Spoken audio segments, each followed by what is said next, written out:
오늘은 예수를 먹고 마셔야 합니다라는 주제로 함께 말씀을 나누도록 하겠습니다.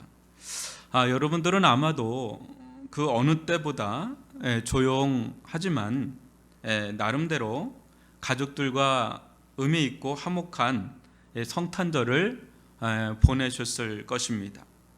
길거리로 오가다 보니까 식당들은 텅텅 비어 있는데 양손에 두툼한 봉지들을 들고 총총걸음으로 가시는 분들을 제법 보았습니다. 외식보다는 대부분 집에서 식사를 준비해서 성탄 연휴를 보내려는 것이겠지요. 그래서 이제 발빠른 외식 업체들은 집에서 손쉽게 이 파티를 준비할 수 있도록 다양한 상품들을 내놓고 동영상들을 레시피로 내놓고 하면서 이제 웬만한 음식은 또 집에서 해 먹을 수 있는 그렇게 돼 버렸어요. 우리 이제 풍토가 많이 바뀌었죠. 어떤 이들이 그런 말을 합니다. 우리나라는 다 가수인 것 같다고. 왜 이렇게 노래를 잘 부르는 분들이 이렇게 많은지, TV에 나오면 다 노래 잘 부르는 사람들이 하나 둘이 아닙니다. 너무 잘 불러요. 기성 가수 뺨칠 정도로 잘 부르니까 노래방이 많아서 그렇다는 말도 하는데 그런지 잘 모르겠어요. 하여튼 노래 잘 부르는 분들이 얼마나 많은지. 저는 요즘 여기에 또 덧붙여서 우리나라는 다 요리사 같다 이렇게 말하고 싶어요. 요리 잘하는 분들이 또 굉장히 많습니다. 전문적인 식당을 운영하지 않아도 젊은 세대들도요. 요새 요리 잘하는 친구들이 얼마나 많은지 몰라요. 집에서 아주 기똥차게 그냥 이 요리했다가 저 요리했다가 그런 사람들도 굉장히 많아요. 우리의 즐거움 중 아주 큰 축을 차지하는 것이 먹는 즐거움입니다. 식사 자리는 단순히 먹는 자리로만 끝나지 않죠. 식사 자리가 즐거운 것은 입이 즐거운 것도 있지만 함께 식사하는 사람들과 이 교제를 나누는 거기서 참 즐거움이 있죠.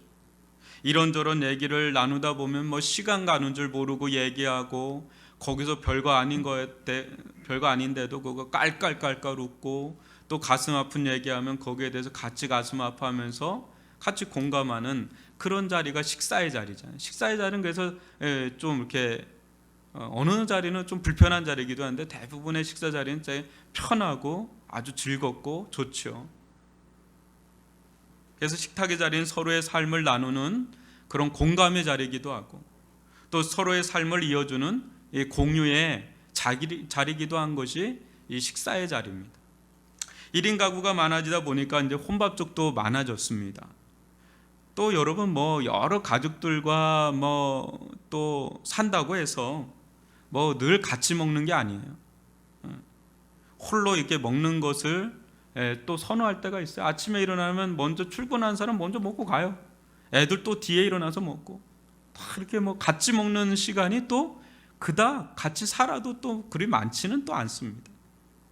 어찌다 보면 또 가족들과 동료들 이렇게 같이 있지만 시간 안 맞으면 또 혼자 먹고, 근데 혼자 먹는 시간이 어느 때는 쓸쓸하기도 하는데 또 이 시간은 어떻게 보면 나와 대면하면서 먹는 자리이기도 한 겁니다.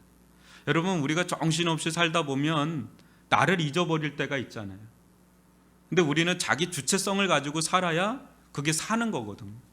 근데 이제 혼자 밥을 먹으면서 나는 나하고 대화를 하는 거죠. 나하고 대화하고 나를 찾고 내가 어떤 자인지도 좀 발견하고 혼자 있는 시간도 그닥 나쁜 시간은 아닙니다. 예수님도 식사 자리를 얼마나 중시 여겼는지 보시면 깜짝 놀랄 정도인데 어느 나라도 마찬가지지만 이 식사 자리, 특히 이 유대 식사 문화는 더 친밀함을 요구하는 자리이기 때문에 아주 특별해요. 이게 아무나 하고 이렇게 기대면서 식사하는 게 아니라 아주 친밀한 사람들하고 식사하는 자리가 이 유대 식사의 문화란 말이죠. 우리는 지금 최후의 만찬으로 잘 알려진 유월절 만찬을 이렇게 살펴보고 있습니다. 이게 그림으로도 많이 나와 있어요. 제일 유명한 게 다빈치의 그림. 이 그림이 굉장히 유명하죠. 이게 복원도 하고 그랬는데 이 자리에서 예수님은 단순한 식사를 넘어서 가히 혁명적인 엄청난 혁명을 일으킬 아주 충격적인 말씀을 전합니다. 오늘 말씀을 살펴보면서 기독교의 핵심 진리가 무엇인지 깨닫길 바라고요. 이것이 우리에게 의미하는 바가 무엇인지 깨닫기를 주님의 이름으로 축원합니다. 여러분 22절을 같이 한번 읽어볼까요? 시작. 그들이 먹을 때에 예수께서 떡을 가지사 축복하시고 떼어 제자들에게 주시며 이르시되 받으라 이것은 내 몸이니라 하시고. 여러분도 보시다시피 이 유월절 식사는 막바지로 치닫고 있는 중입니다. 이제 마지막으로 이 포도주 한 잔 마시면 종결되는 그런 상황이에요. 이제 오랜 세월 익숙할 정도로 해온 아주 평범한 이 유월절의 그 일상의 어떤 정경이에요. 그냥 평범한 늘 매해 돌아오는 유월절 때의 모습을 그들은 같이 하고 있는 겁니다. 그런데 이 평범한 유월절 식사 자리를 완전히 뒤집어 엎는 사건이 곧이어 일어나는데, 이는 느닷없이 예수님께서 떡을 떼어주시면서 하신 말씀 때문에 그렇습니다. 이는 어디서 듣도 보도 못한 말씀을 하시는 겁니다. 떡을 떼주시면서 받으라 이것은 내 몸이니라 그러는 거예요. 얼마나 충격적인 얘기예요. 지금이야 우리가 유월절보다 지금이야 이제 성만찬 제도가 더 익숙하잖아요. 우리는 유월절은 우리를 낯설지만 이때 당시 사람들은 특히 이 초창기 처음 이 성만찬이 태동할 때 이 제자들 이들에게는 얼마나 이게 충격적으로 이게 또 낯설게 다가왔겠어요. 아니 어떻게 떡이 예수님 자신의 몸이라고 할 수 있나 말이죠. 떡을 떼주면서 이게 내 몸이다 그러면 이게 어떻게 몸이에요? 떡은 떡이지. 그러면서 더 놀랍죠? 아니 어떻게 예수의 몸을 자신의 몸을 먹으라고 할 수 있느냐 말이에요. 받아 먹으라 이거. 어떻게 이게 가능한 일이겠어요? 이게 완전 미스테리죠. 신비죠. 말도 안 되는 말씀을 아무런 설명도 없이 예수님이 짧게 딱 하고는 그냥 떼주니까 정신없이 그냥 아무런 영문도 모르는 채 받고 그냥 먹게 바쁜 거예요. 제자들이. 뭐 설명도 없어요. 이게 무슨 주저리 이게 이래서 이만해서 이만하다 이런 얘기도 없어요. 실제로 여러분도 로마의 대박해 시절에 이 그리스도인들이 순교의 제물이 된 가장 큰 이유가 이 성만찬 아닙니까? 이들의 별명은 뭡니까? 사람의 살과 피를 먹는다고 해서 식인종이라고 이렇게 진짜 불렸어요. 왜? 그들은 예수라는 사람의 살과 피를 마신다고 하는 이 소문이 막 퍼지니까. 그래서 로마인들은 사회 질서를 크게 혼란케 한다는 제목을 씌워서 그리스도인이라 고백하는 자들은 다 잡아서 사형시켜버린 겁니다. 그러나 우리는 이것이 얼마나 왜곡된 가짜뉴스, 정치적으로 악용한 일인 것을 알지 않습니까? 여러분도 아시다시피 예수님은 자신의 몸을 직접 먹으라고 한 건 아니죠. 그죠? 지금 이렇게 막 떼서. 이 장면을 보시면 아주 평범한 유월절 식사고 또 유월절 때 먹던 그 떡이에요. 특별한 떡이 아니라 늘 먹던 떡입니다. 그 떡을 떼주시면서 뭐라 그래요? 이 떡을 뭐라 그래요? 내 몸이다 그래요. 떡을 내 몸이라고 그래요. 자기 몸을 몸이라 그러지 않고 떡을 내 몸이라 그래요. 그러니까 자기 몸을 직접 떼서 이렇게 준 게 아니라 그 떡을 이렇게 한 거란 말이죠. 특히 여기서 말씀하시는 이 몸이요, 헬라어로 두 가지가 있는데 하나는 사르크스, 하나는 소마, 이렇게 두 가지가 있는데 사르크스가 바로 우리가 생각하는 바디예요. 바디. 근데 여기에 헬라어에는 이 사르크스라고 쓰질 않고 소마라고 썼어요. 소마. 그 뭡니까? 소마는 존재 그 자체를 얘기해요. 그냥 전 존재, 인격 그 자체. 이렇게 좀 소마는 좀 더 포괄적이에요. 이게 몸만 얘기하는 게 아니라 어떤 한 사람의 전 존재를 가리킬 때는 소마를 이제 쓰는데 여긴 소마를 썼어요. 이게 무슨 말인가? 예수님은 자신의 전 존재를 뭘로 환원시킨 거예요? 떡으로 환원시켜서 그 상징시킨 거예요. 그죠? 이 떡이 내 몸이다. 내 전 존재를 의미하고 있다. 상징하고 있다. 이렇게 얘기를 하신 것이죠. 실제 이 성만찬은 엄청난 교회사적으로도 엄청난 논쟁이 많았습니다. 여러분 카톨릭 진영에서는 떡을 어떻게 받아들이는지 아세요? 우리 성만찬 할 때 그 떡을 진짜 예수의 살로 받아들입니다. 진짜 예수의 피로 받아들입니다. 똑같이 봐요. 그 떡과 그 포도주 잔을 똑같이 봐요. 예수님의 살과 피로. 우리는 그걸 반대하죠. 루터파 진영에서 이거 어떻게 보는지 아십니까? 떡이 있고 잔이 있죠. 그럼 예수님은 실질적으로 떡 밑에, 떡 위에, 떡 옆에 임재하고 있다. 이렇게 실질적으로 받아들이는 게 루터파 진영이에요. 근데 우리 장로교들은 그렇게 받아들이지 않아요. 장로교들은 떡 자체의 신비를 제합니다. 떡은 그냥 떡입니다. 다만 이 떡을 또 이 포도주 잔을 귀히 여기는 이유는 뭡니까? 이 떡은 예수님의 몸을 상징하는 것으로 받아들여서 이렇게 먹고 마시잖아요, 그죠?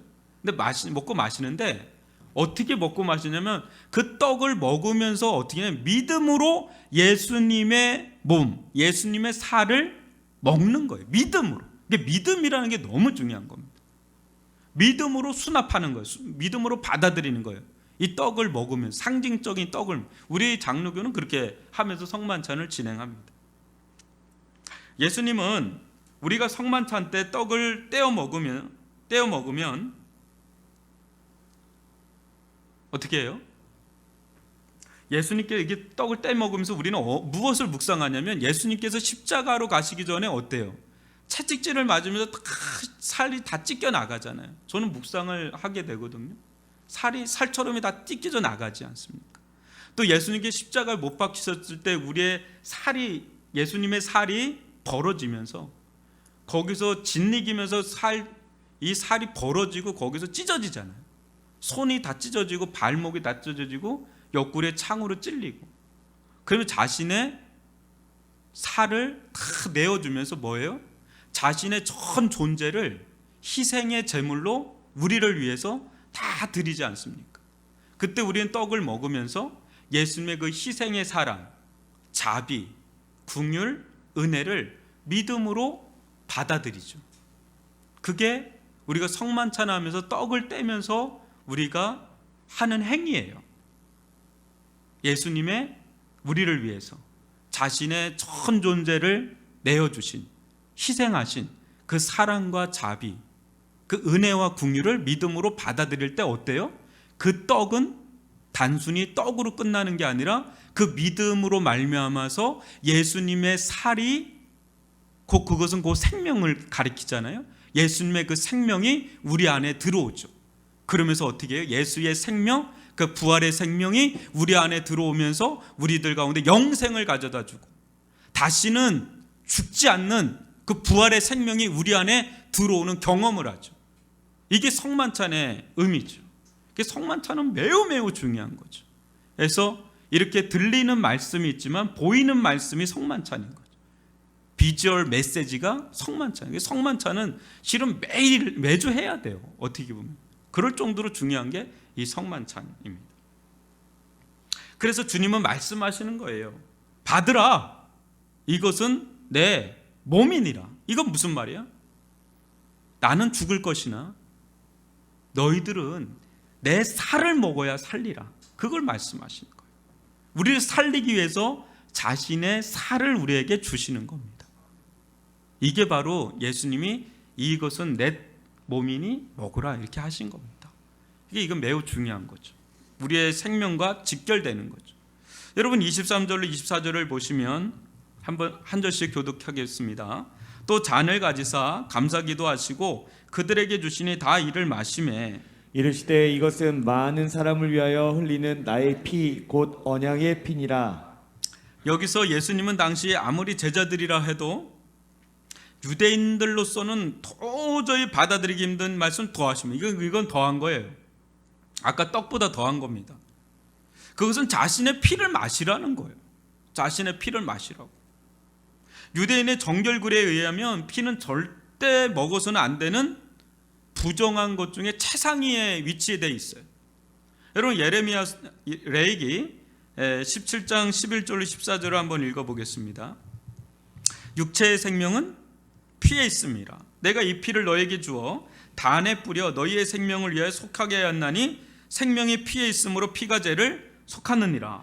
그러므로 내가 이스라엘 자손에게 말하기를 너희 중에 아무도 피를 먹지 말며 너희 중에 우거하는 타국인이라도 피를 먹지 말라 하였나니 무릇 이스라엘 자손이나 그들 중에 우거하는 타국인이 먹을 만한 짐승이나 새를 사냥하여 잡거든 그 피를 흘리고 흙으로 덮을지니라. 모든 생물은 그 피가 생명과 일체라. 그러므로 내가 이스라엘 자손에게 이르기를 너희는 어느 육체의 피든지 먹지 말라 하였나니 모든 육체의 생명은 그 피인즉 무릇 피를 먹는 자는 끊쳐지리라. 예, 이게 피입니다.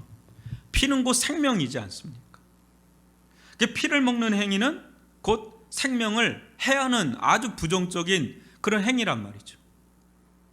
아무리 거룩한 제물로 드린 이 동물의 피, 어떤 양, 염소, 소, 그 피도 뿌리지 마시지는 않아요. 그걸 마실 게 아니거든요. 하물며 이 자신들이 따르는 그 예수, 그분의 피를 마시라고 한다는 것은 아주 충격적인 얘기예요. 도무지 이해할 수도 받아들일 수도 없는 그런 얘기란 말이죠. 더군다나 그들의 영적 이해가 부족해서 예수를 사람으로만 봐도 여러분 이게 받아들일 수 있어요? 여러분 사람의 피 마시라 그러면 그것도 자기가 따르고 사랑하는 그 스승의 피를 마시라고 하면 여러분 마실 수 있겠어요? 그건 못 마시죠. 건강을 위해서라면 뭐 그 사슴 피도 마시고 뭐 녹용이라고 해서 막 마시고 그러는데 이게 어떻게 이게 가능한 일이겠어요? 예수가 또 하나님의 아들, 즉 하나님 그 자신이라고 한다면 이는 더더욱 받아들이기가 힘든 거죠. 어떻게 하나님의 피를 마시라고 할 수 있느냐 이거죠. 그럼에도 예수는 왜 자신의 살과 피를 먹고 마시라고 한 것일까요? 그것은 이것이야말로 많은 사람을 또 온 인류를 우리를 나를 위한 길이기 때문입니다. 이 길이 아니고서는 그 어떤 것도 우리를 위한 길이 될 수 없기 때문에 예수의 살과 피를 먹고 마시라고 한 겁니다. 여러분, 우리는 때때로 예수님을 통해서 질병, 특히 이 불치병, 난치병을 낫기를 원합니다. 그죠? 예수님 그런 능력이 있어요? 없어요? 예수님은 우리의 질병을 고칠 권세와 능력이 있어요. 그런 치유의 능력과 권세가 있단 말이에요. 예수님은 심지어 어때요? 죽은 자도 살릴 수 있는 권능이 있잖아요. 우리는 예수님에게 그걸 기대합니다. 그걸 원합니다. 또 우리는 때때로 예수님을 통해서 먹고 사는 문제가 해결되기를 원합니다. 예수님 그런 능력 있어요? 없어요? 있잖아요. 오병이어 사건 통해서 칠병이어 사건을 통해서 수천 명, 수만 명을 동시적으로 먹여 살린 경험이 있으신 분이잖아요. 예수님 우리 코로나 가운데 너무 어려운데 좀 먹여 살릴 수 있어요? 없으세요? 있잖아요. 우리 그걸 원하지 않습니까? 여러분 또 어때요? 예수님 말씀 한마디면 어떻습니까? 맹인이 눈을 뜹니다. 기머리가 귀가 열립니다. 또 어때요? 절름발이 일어나요. 그냥 말씀 한마디면 일어나지 않습니까? 귀신들이 막 떠나가잖아요. 우리는 그런 걸 원합니다. 우리 실질적인 삶에 필요한 것들을 우리는 원한단 말이에요. 우리는 정말 이와 같은 것들을 원하시는데 또 예수님은 이와 같은 것들을 어렵지 않게 행하실 수 있는 분이신데 말씀 한마디면 천지도 창조하시는 분이시잖아요. 여러분 천지를 어떻게 창조하셨죠? 말씀으로 창조하셨잖아요. 말씀하시면 그대로 되니라잖아요. 말씀에 권세가 있으신 분이란 말이에요. 능력이 있단 말이죠. 근데 예수님은 왜 굳이 와닿지도 않는 거, 원하지도 않는 거 아닙니까? 예수님 우리가 뭐 예수님 십자가에 죽으소서 그걸 원하시는 사람 있어요? 당신 죽으셔야 됩니다. 당신 죽으셔야 됩니다. 이렇게 하시는 사람이 있냐고요. 우리는 그런 걸 원하지 않아요. 우리는 그냥 집이 잘 되고 잘 살고 병도 낫고 오래 살고 잘 먹고 잘 살고 이거 우리가 원하지 뭐 예수 십자가에 죽으셔야 됩니다. 그거 원치 않습니다. 와닿지도 않고요. 근데 예수님은 왜 그 길을 가시냐고죠. 왜 그 길을 가셨냔 말이에요. 그것도 말씀 한마디면 모든 걸 다 하시는 그 능력이 있으신 분인데 자신이 희생하면서까지 왜 그 길을 가셨냔 말이에요. 우리가 원하지도 않는 길인데 왜 그렇게 어려운 길을 가셨냔 말이에요. 말씀 한마디면 다 되시는 분인데 그럼 이 상황에서 여러분 예수님 뭔가 착각을 하고 계신 건가요? 핀트가 안 맞잖아요. 우리 주파수하고 안 맞잖아요. 아니면 우리가 무엇인가 모르고 있는 게 있는 건가요? 왜? 여러분, 왜 예수님은 살과 피를 먹고 마시라고 한 것일까요? 우리가 그걸 원하지도 않는데 왜 자신이 희생하면서까지 왜 우리에게 그거를 제시를 하는 것일까? 예수는 조금 있으면 세상을 떠날 것인데 왜 이 말씀을 남기시고 쓸쓸히 십자가 위로 올라가시는가요? 왜 그분의 몸을 떼어서 주시는 것일까? 왜 그분의 피를 철저히 흘리시는 것일까? 정말 우리는 잔인한 종교예요. 여러분들 계속 예수님의 십자가에 대해서 들으니까 이제 우리가 무감각해지는 거예요. 남의 죽음을 너무 무감각하게 들으면 안 돼요, 여러분. 근데 우리 늘상 들어서 그런가 보다 또 얘기하는 거구나 이렇게 하는데 우리 잔혹한 종교 아닙니까? 누구의 죽음을 계속 회상하잖아요, 그죠? 그것도 아주 처참한 십자가를. 지금이야 십자가 목걸이도 갈고 다니지만 실제 보면 이거는 가장 참혹한 사형 제도입니다. 근데 우리는 그걸 보고 있거든요. 이 일이 정말 우리를 위한 길 맞나라는 거죠. 우리를 위한 건 그거 말고 다른 거 아니에요? 이거 해주세요, 이거 해주세요 할 것들이 많은데 이건 안 해주고 이 일이 진짜 우리를 위한 길이라고 하는데 진짜 우리를 위한 길 맞습니까? 그분의 죽음이 헛되지 않고 또 그분이 영원토록 찬양을 받으시게 합당한 일 맞느냐 이거죠. 이 일이 우리에게 어떤 유익을 가져다 주는가? 진짜 이게 유익이 있어서 이 길을 가시는 것일 텐데 이게 어떤 유익이 있는 건가 말이죠. 여러분 우리에게 다른 게 더 유익되지 않습니까?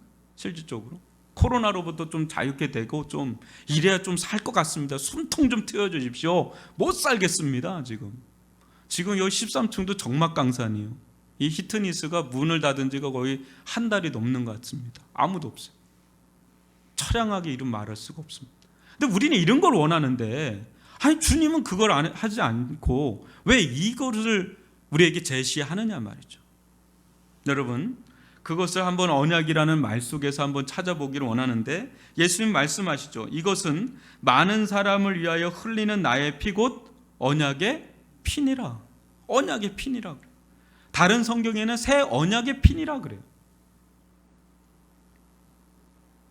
여기서 언약이란 말은 뭡니까? 언약. 여러분 많이 들어봤잖아요. 성경 읽다 보면 가장 많이 나오는 단어 중에 하나가 언약인데 언약이 뭡니까?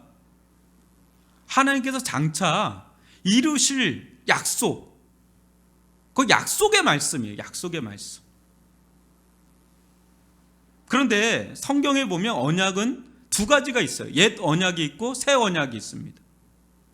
옛 언약은 뭡니까? 모세 율법이라고는 율법의 언약이 있어요. 새 언약은 뭡니까? 우리가 알고 있는 복음의 언약이 바로 새 언약입니다. 복음이. 옛 언약인 모세 율법. 이 율법도 그 율법을 할 때 인을 칠 때 어떻게 쳐요? 동물의 피를 뿌리면서 인을 치죠. 확증하는 거야. 하나님께서 이제 이렇게 할 거다.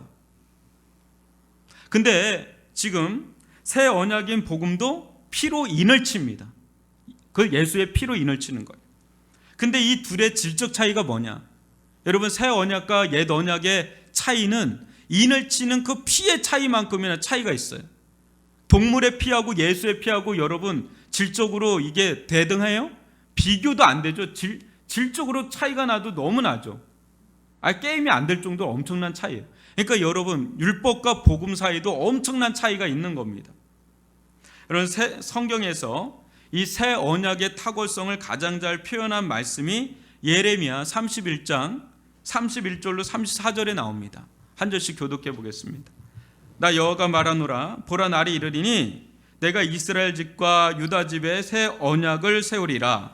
나 여호와가 말하노라 이 언약은 내가 그들의 열조의 손을 잡고 애굽 땅에서 인도하여 내던 날에 세운 것과 같지 아니할 것은 내가 그들의 남편이 되었어도 그들이 내 언약을 파하였음이니라. 나 여호와가 말하노라 그러나 그날 후에 내가 이스라엘 집에 세울 언약은 이러하니 곧 내가 나의 법을 그들의 속에 두며 그 마음에 기록하여 나는 그들의 하나님이 되고 그들은 내 백성이 될 것이라.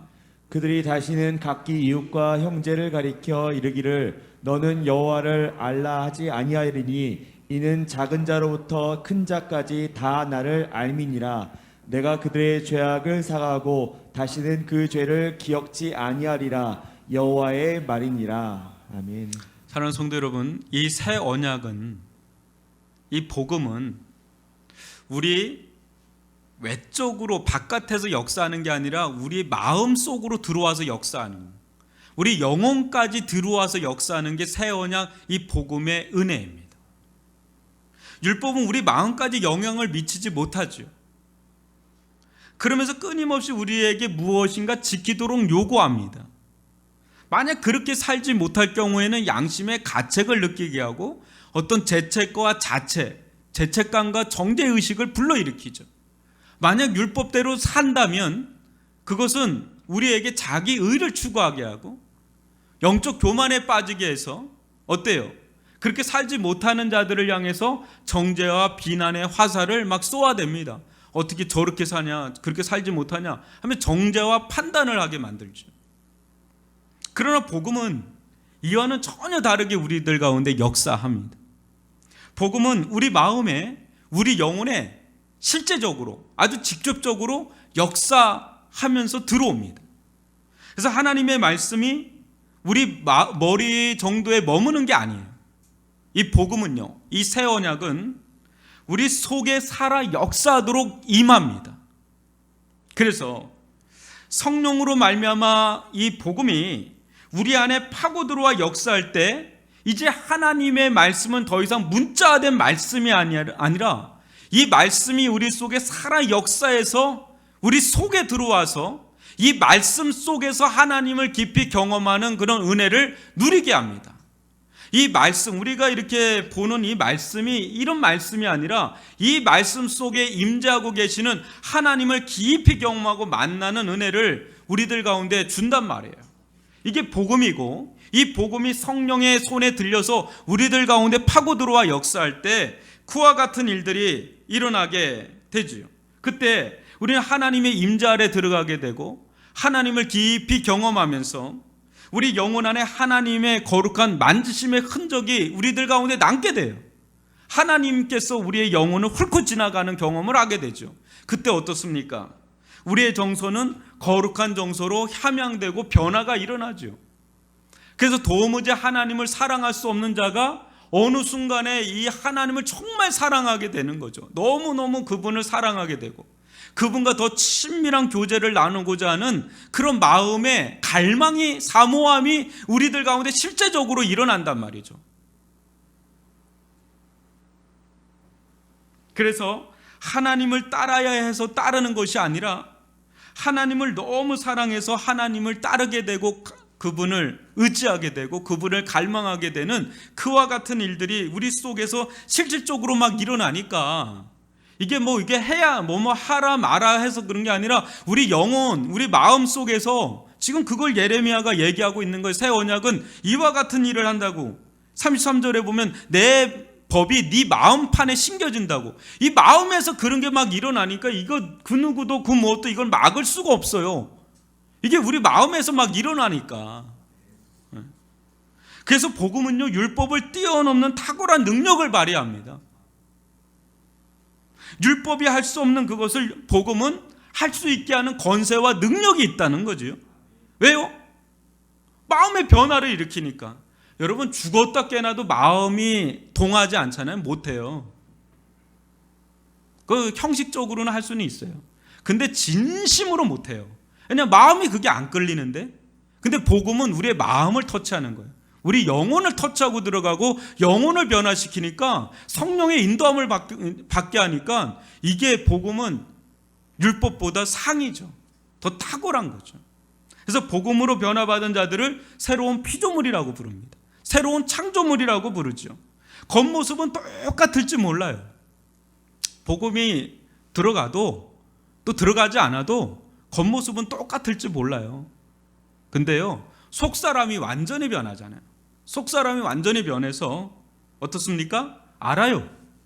하나님이 어떤 분이신지를 본능적으로 알아요. 영적 본능이라고. 전에는 하나님에 대해서 까만 눈이었어요. 아무리 얘기해도 못 알아들어, 몰라. 근데 성령께서 복음으로 말미암아 역사하잖아요. 자기가 하나님을 알아요. 하나님은 내 아버지야. 하나님 나와 함께 하시고 하나님 어떤 분이신지 아무리 얘기해도 못 알아듣던 그 하나님을 알아요, 본인이. 어린애부터 큰 데까지, 애들도요, 3살, 4살도 거듭나잖아요. 하나님을 알아요. 찬양을 해요. 어른이고 뭐고 상관없어요. 성령께서 복음으로 말미암아 역사하잖아요. 가르쳐 주지 않아도 알아요. 말하지 않아도 안단 말이에요. 하나님을 따라요. 하나님 경배해요. 하나님 찬양해요. 그게 바로 새 언약, 이 복음인 줄 믿습니다. 그러면서 어떤 건지 알아요, 여러분? 내가 심판받아 죽을 수 없는 죄인인 걸 알게 돼요. 아무리 얘기해도 모르던 거를 듣긴 듣죠. 듣긴 듣는데 그걸 내가 느끼지 못해요. 근데 성령께서 복음으로 역사하자면 내가 심판받아 죽을 죄인임을 알아요. 또 나를 대신하여 죽으신 예수 그리스도의 다음없는 사랑의 눈이 떠요. 여러분, 제가 지난주에도 그러지 않았습니까? 지지난주에도. 사랑이란 단어는 여러분 이성의 단어입니까? 감정의 단어입니까? 여러분 사랑해 보셨죠?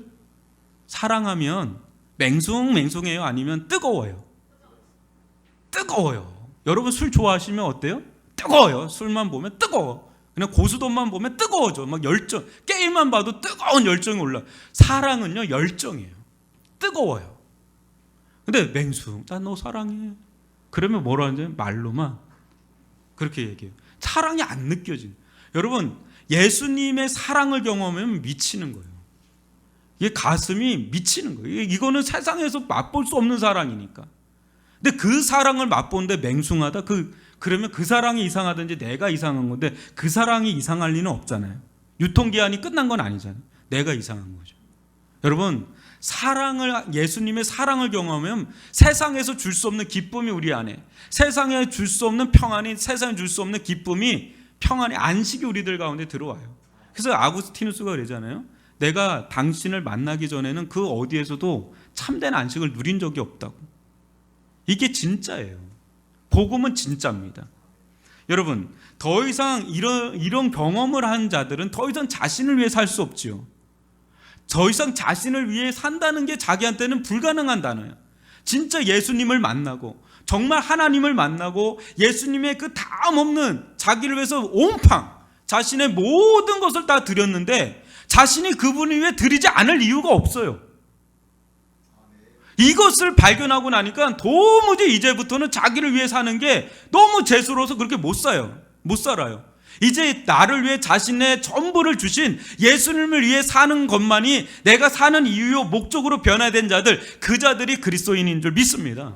이게 말로 되는 거라고 생각하세요? 말로 안 돼요. 이렇게 설교는 할 수 있어요. 근데 이거는 말로 해서 여러분들에게 넣어줄 수가 없어요. 이거는 성령께서 이 복음으로 말미암아 한 사람 한 사람들 가운데 능력으로 역사해야 이걸 이제 알게 돼요. 그때 거듭나는 거고, 그때 중생하는 거고, 그때 그리스도인이 되는 거예요. 아멘이십니까?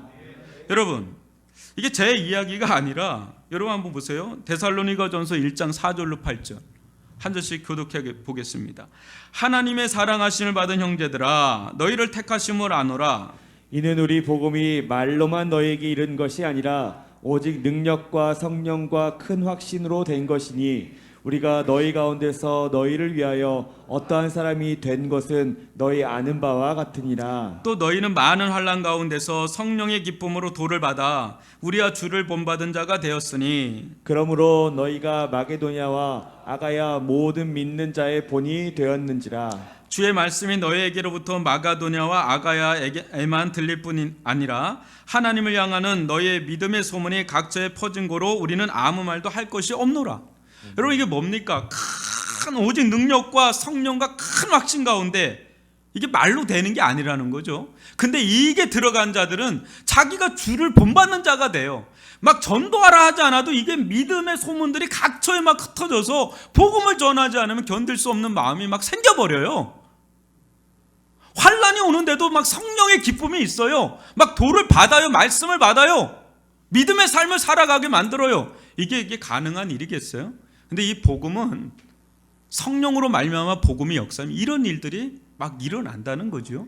예수님이 자신을 전부를 자원하는 마음으로 드린 것처럼 그 사랑을 받은 자들도 자발적으로 주님을 위한 자기의 사랑의 표현을 하죠. 그래서 주님과 교통이 일어나고 생명의 교통이 일어나는 것, 이게 구원의 영생의 은혜입니다. 이제 이것들이 새 언약이에요. 새 언약. 이게 새 언약의 풍성함이에요. 이런 말할 수 없는 풍성함이 새 언약 안에 약속으로 주어져 있습니다. 지금 그거를 인치는 게 뭐라고요? 예수님의 피라는 거죠. 그래서 여러분, 이 새 언약의 만찬에 참여하잖아요. 새 언약의 이 만찬에 참여한 자는 날마다 이 복음의 식탁에 앉아 있는 겁니다. 그 밥상머리는 예수님께서 십자가상에서 배설해 주신 그분의 살과 피예요. 그 밥상머리에는 그분의 살과 피가 이게 놓여져 있는 겁니다. 또 무덤을 박차고 나온 예수님의 살과 피가, 부활하신 예수님의 살과 피가 놓여져 있는 겁니다. 우리는 그 믿음으로 예수님의 그 살과 피를 먹고 마시는데 이게 하늘 식탁이에요. 하늘에서 배설해 주신 최상의 최고의 식탁, 더 이상의 식탁이 없어요. 근데 이 예수님의 살과 피를 먹고 마시는 자, 그 자들에게는 이게 생명으로 환원이 되는 거죠. 제사함을 받게 되고요,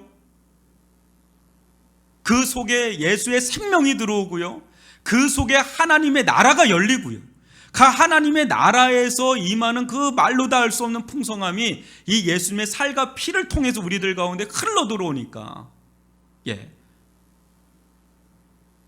예수님이 우리에게 왜 질병을 고치는 것보다, 왜 귀신 쫓아내고 뭐 수많은 이런 일들을 충분히 할 수 있는 분임에도 불구하고 굳이 이 길을 가고 이 살과 피를 우리에게 주시려고 하는 이유가 바로 여기에 있는 겁니다. 이 길만이 우리를 구원할 수 있는, 제사함을 가져다 줄 수 있는 길이니까, 이 길만이 하나님의 생명을 가져다 줄 수 있는 길이니까, 이 길만이 하나님의 나라가 열리는 길이니까, 그래서 예수님은 자신의 살과 피를 다 쏟으시면서까지 이 복음의 식탁을 배설해 주신 거예요. 이걸 믿음으로 받아들이는 자들에게는 그런 은혜가 임하는 것이고, 이걸 끝까지 거부하는 자들에게는 다른 밥상이 그들 가운데는 차려지겠죠. 그래서 그 길을 가지 않도록 이 복음을 전파라고 우리에게 말씀하시는 겁니다. 여러분, 마지막으로 이 25절 한번 보시길 바랍니다. 같이 한번 읽어볼까요? 시작. 진실로 너에게 이르노니 내가 포도나무에서 난 것을 하나님 나라에서 새 것으로 마시는 날까지 다시 마시지 아니하리라 하시니라. 여러분, 이 말씀 좀 난해한 말씀 아닙니까? 왜 예수님께서 이 땅에서 우리가 원하는 것을 들어주는 대신에 자신의 살과 피를 내어주셨는지 보여주는 말씀이에요. 난해하지만 그것을, 그 이유를 말씀하는 또 말씀입니다. 여러분 보시면 예수님께서 이 길만이 하나님 나라에 들어갈 수 있는 길이라고 봤기 때문에 지금 예수님은 자신의 살과 피를 내어주고 있는 것입니다. 우리가 실제 이 세상에서 원하고 바라는 것들이 있지 않습니까? 이런 게 좀 필요하고, 이런 게 필요하고, 이런 게 필요하고, 그걸 부정하지는 않아요. 그거 필요하죠. 정말 절실하게 필요한 것들이 있어요. 그렇죠? 병도 나아야 되죠. 가난의 문제에서 우리가 좀 벗어나야 됩니다. 어려운 일들, 우리 거기서 빠져나와야 되죠. 정말 그건 필요한 겁니다. 그런데 거기가 전부라고 생각하는 건 큰 오산이죠. 우리가 하나님의 나라, 우리가 유업으로, 기업으로 받을 하나님의 나라는 이런 것들에 비해서는 이루 말할 수 없는 거죠. 정말 우리가 원하고 바라는 것들은 알고 보면 정말 지극히 작은 것들이에요. 필요합니다. 그러나 지극히 작은 것들입니다. 너무 절실한데 지극히 작은 거예요. 뭐에 비해서요? 하나님의 나라의 영광과 그 측량할 수 없는 부요함에 비하면 그거는 잠시 잠깐 있다가 사라지는 아침 이슬과 안개와 같을 정도로 그건 정말 미미한 것들이에요. 근데 그거에 내 모든 것을 거기에 드리는 거는 너무 어리석은 길이다라는 것이죠. 예수님은 지금 고대하고 기대하고 있는 말씀을 우리에게 주고 계십니다. 장차 예수님은 하나님 나라에서 새 포도주를 함께 마실 자들, 즉 그들과 장차 하나님 나라에서 진정한 유월절 만찬을 영원토록 먹고 마실 그것을 기대하고 고대하고 있습니다. 여기서 새 포도주라는 말이 굉장히 중요한 말입니다. 모든 게 다 새로워져 있는 것, 하나님 나라에서 모든 게 다 새로워져 있는 것, 그것은 뭐냐면 완성됐다는 거죠. 완성되는 것. 지금 우리는 불완전한 세상에 살고 있지 않습니까?